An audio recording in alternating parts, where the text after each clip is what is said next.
Miha Zarabec, zadnji trening pred odhodom v Maribor. Kaj lahko tokrat pričakujemo v dvorani, kjer ste v tej sezoni doživeli edini poraz doslej?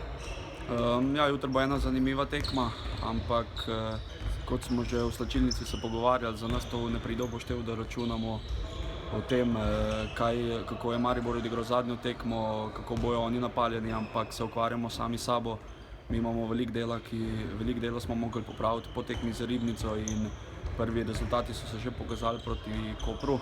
Tako da od jutri, od prve minute bomo grizli vse do zadnje minute, usiliti bo treba čim prej našo igro in mi gremo na zmago za čim več razlike. Vas je osebno presenetil visok poraz Maribora v Ribnici v zadnjem krogu?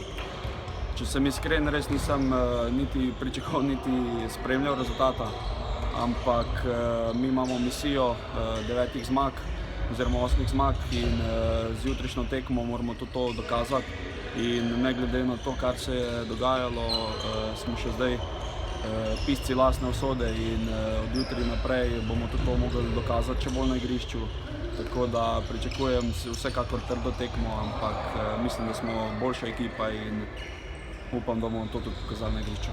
Maribor se je v zadnjih letih pokazal kot eden najneugodnejših tekmecev Celja, v zadnjem času celo neugodnejši od Gorenja. Kaj je tako drugačnega v primerjavi z ostalimi tekmami kot to gostovanje v dvorani Tabor? Tam vzdušje dobro poznate, nenazadnje ste tudi sami igrali v Mariboru. Ja, moram reči, da Maribor je vsekakor se v zadnjih letih močno dvignil, zdaj pa mislim, da kar stoji na isti ravni.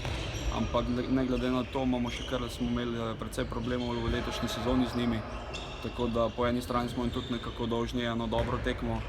In ne vem, moram reči, da sem sicer ljubitelj mariborskega rokometa, dobro se je delal, ampak zdaj je to že vse pozabljeno. Vem, da smo boljši od njih, vem, da bomo tudi to jutri dokazali, tako da jaz komaj čakam, da se tekma začne.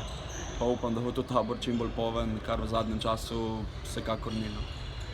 Miha, hvala in veliko sreče. Hvala.